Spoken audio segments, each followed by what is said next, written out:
is Pete Dunbeck, who you just heard. Pete is the chair of Sustainable Westboro. And Pete and his wife Kathy have lived in Westboro for over 40 years. They raised their family of 3 children here and all went through Westboro schools. And now 3 of their 6 grandchildren are in Westboro schools, so they're very local. Pete retired from EMC at the end of a career in high-tech in 2016. Since then, he has committed his time and energy to environment advocacy and local action. As chair of Sustainable Westboro, Pete helped Westboro attain the Green Community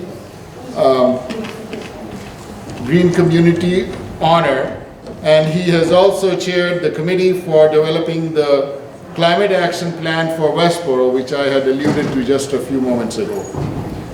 Pete has a BS in Mechanical Engineering from Virginia Tech and 2 graduate degrees in Engineering and Management from MIT. Please welcome Pete Dunbeck.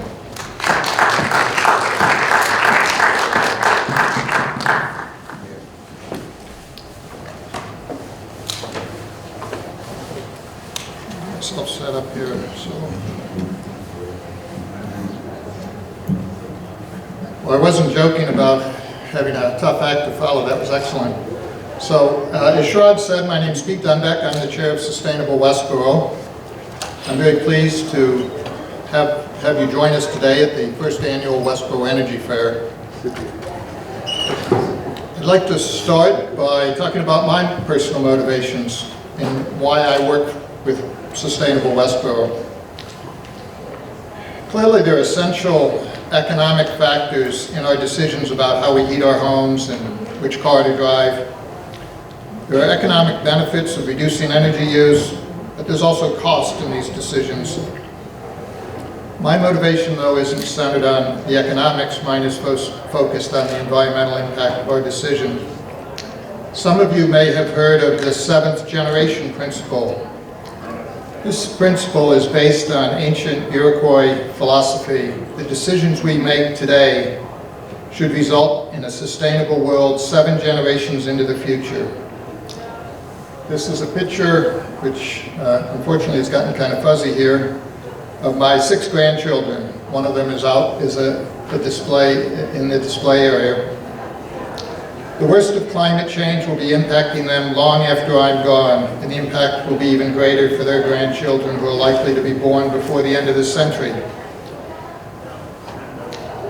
I think that we should try to make all of our decisions with a balanced perspective of our current needs and the long-term impact to future generations.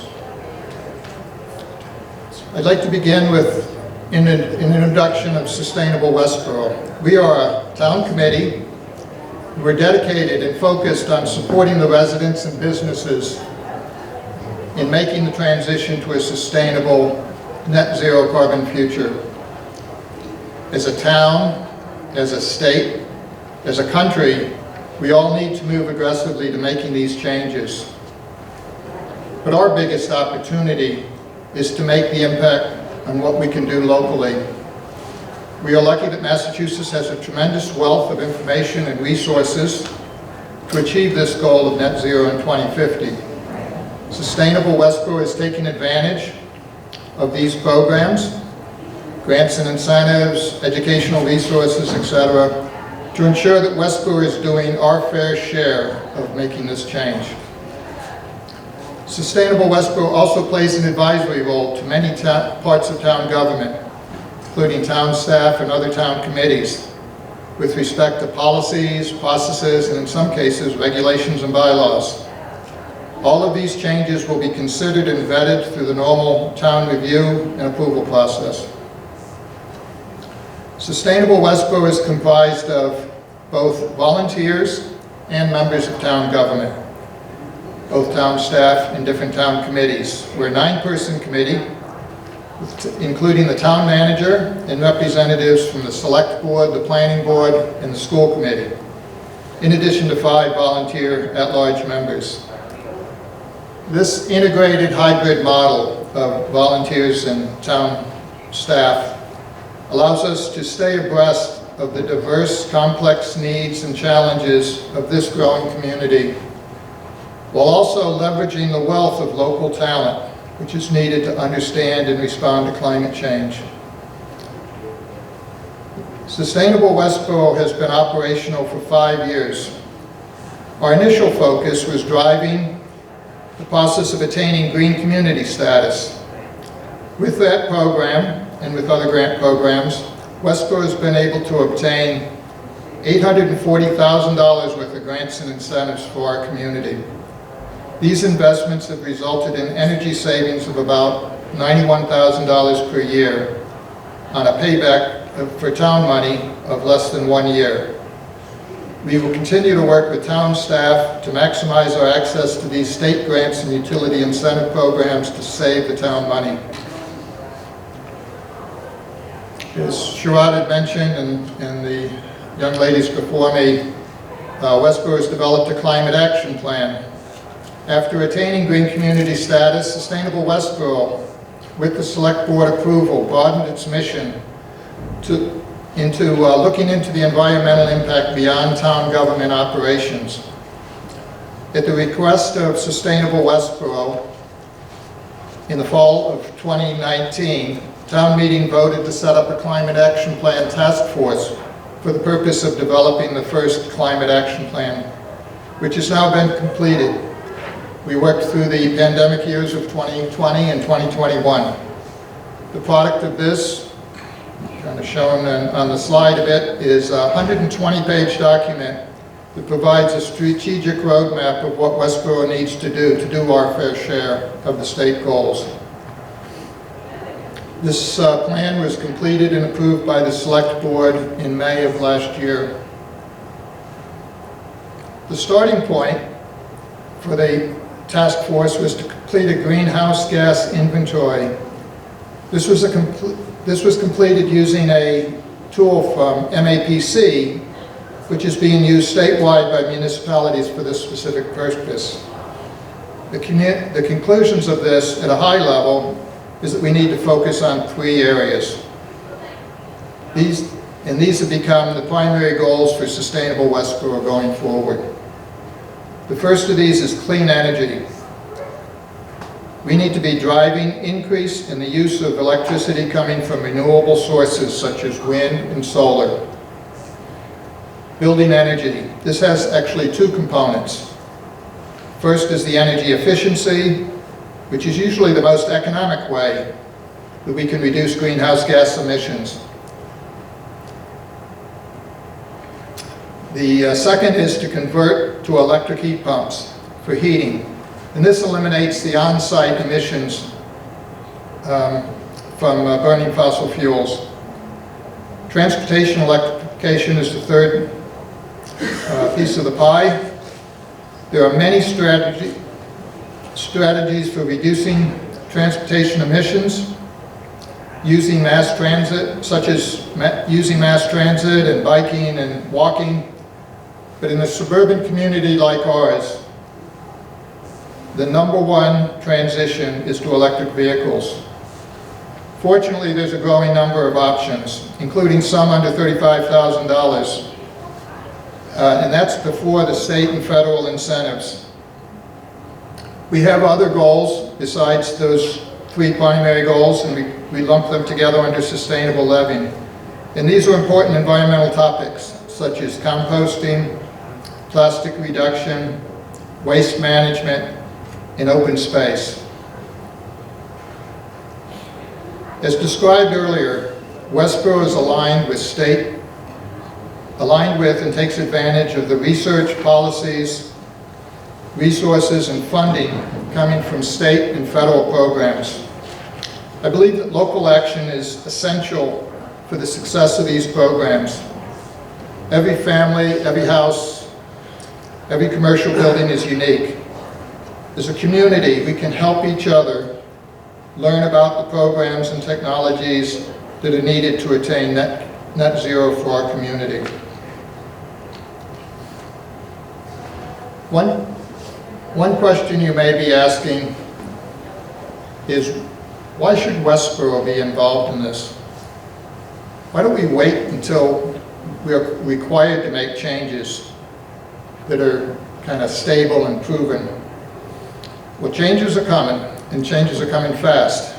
This is not something we can opt out of. Massachusetts law requires the state to hit certain emission levels every 10 years, such as a 50% reduction in greenhouse gas emissions by 2030, less than 8 years away.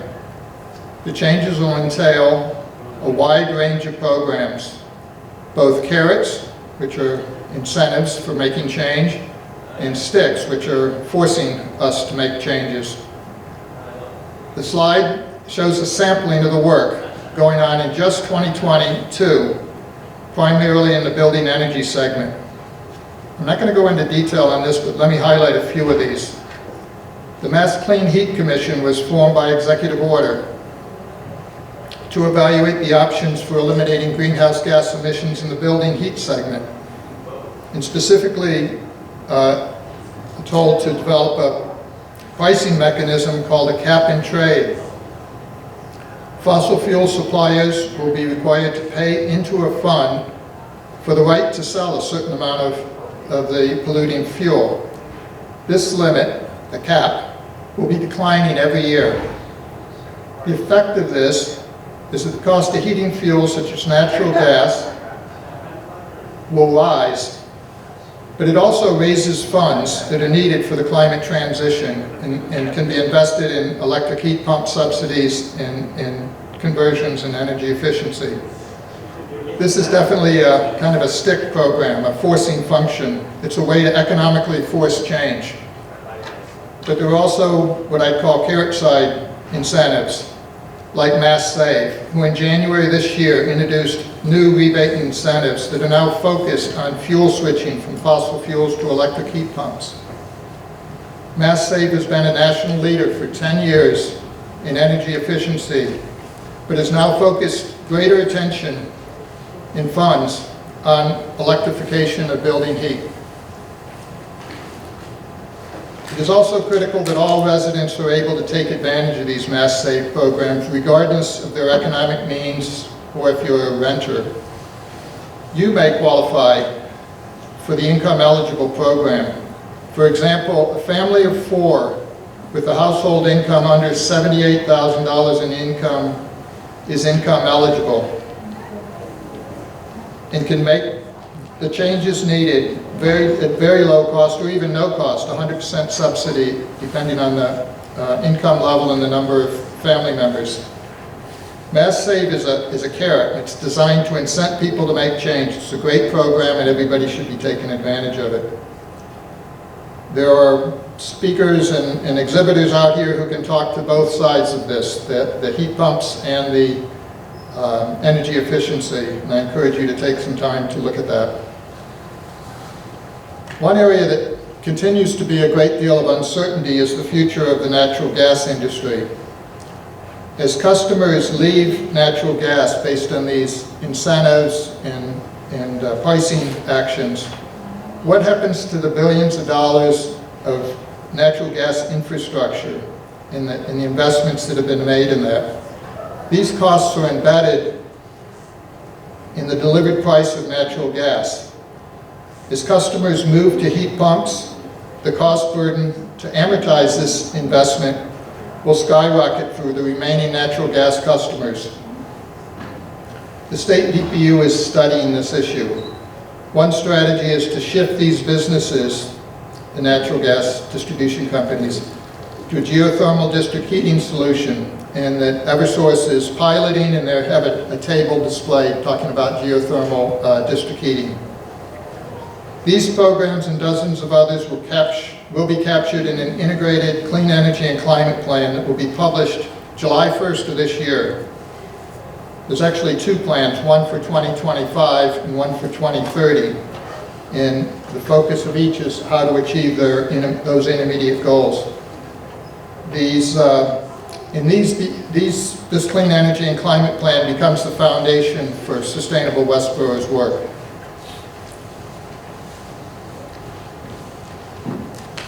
So we need to be proactive. Westboro has been proactive. We've been proactive in developing the climate action plan. in the work of Sustainable Westboro, and many people in town staff and other town committees have been very forward-thinking and engaging in this issue. Community outreach is a critical issue because changes impact us community-wide, not just the municipal government. This event is designed as an outreach to help educate people in the community. Information and advice from experts, utilities, state agencies, nonprofits, and vendors are going to be key to bringing us all through this transition. We have been proactive in taking action too. For example, this year we've been accepted into the 3-year Mass Save Community Partnership Program. This provides grant money to the town to help Mass Save reach communities, demographic segments that have historically been underserved by Mass Save programs, including renters, small businesses, lower income, and households who primarily speak languages other than English. The Sustainable Westboro will continue to work with town staff to take advantage of green community grants and continue to try to drive down our utility bills. We've begun studies on potential sites for putting new solar on municipal properties. As you probably know, that we just commissioned a large solar array at the new Fales School, and previously we installed a 1 megawatt solar array at the wastewater treatment facility. Westboro Power Choice. With Westboro Power Choice, the majority of Westboro residents are using electricity that has 20% higher renewable content than the minimum required by state law. And at this time are saving money compared to National Grid's basic, which is running at the state minimum. So we encourage you to go on Westboro Power Choice.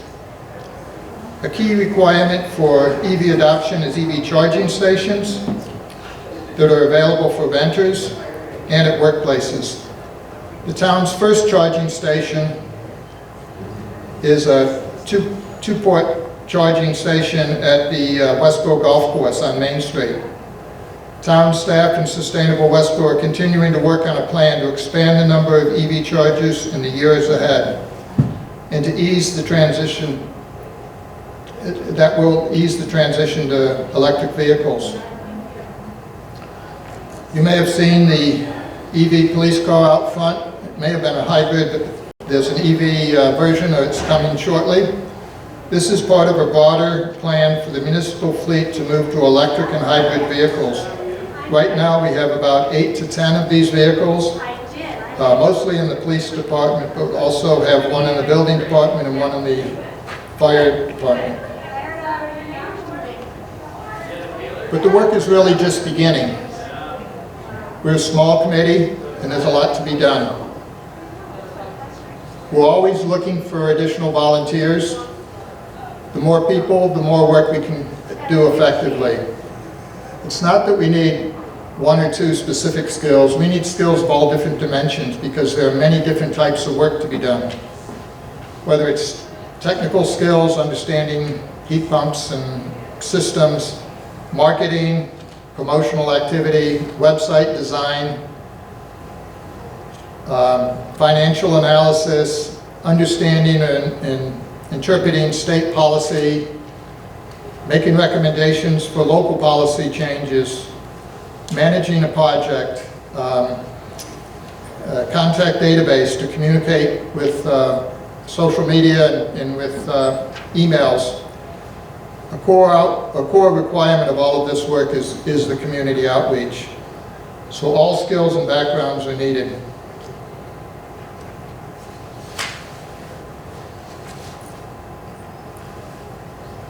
The easiest way to get involved is to come to one of our meetings and meet the people who are working on Sustainable Westboro now and on the projects. Discuss the projects with them and where they need help. Not everybody has the same interest or the same time constraints. There are committee roles which are more of a long-term strategic planning activity. And this involves setting priorities and working with town staff and other committees. But many more people are needed to support projects.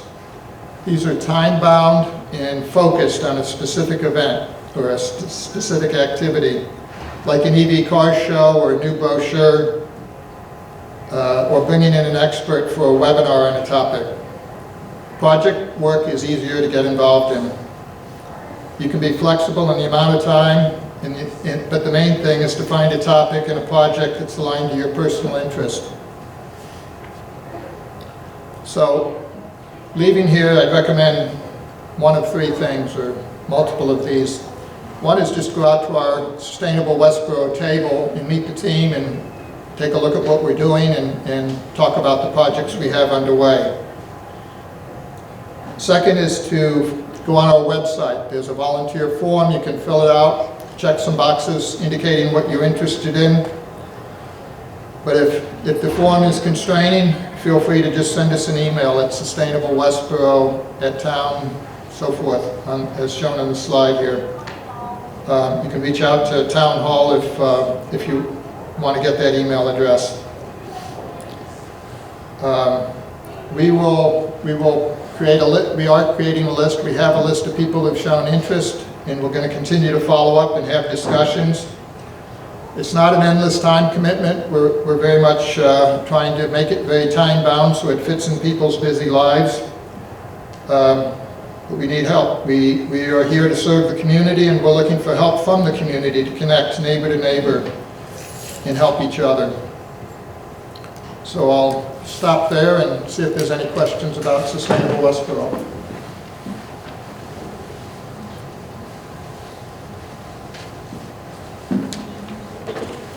Over here? So I'm a student at Westboro High School, and I'm wondering if I can also volunteer here.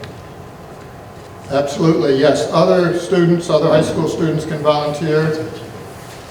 We are making a proposal to the select board to restructure our committee a bit, and we're going to have 2 seats that are non-voting student members. But the meetings are open. You're welcome to come, and you're certainly welcome to volunteer on projects. And you know, the enthusiasm and skill of young people would be very valuable. So please do. Yes. So my name is Pete Allen, and Yes. Pete, we've talked before, and I am going to volunteer with your group. I think what the work that you're doing is very, very important for the whole world. And, I hope the Chinese work on it too. Yep. But if it's helpful from the perspective of the townspeople, so I heat a house, and I'm on the Power Choice program, Yep. and we have 2 cars, and I guess I'm ready for the next cars that we buy to be electric if we need them.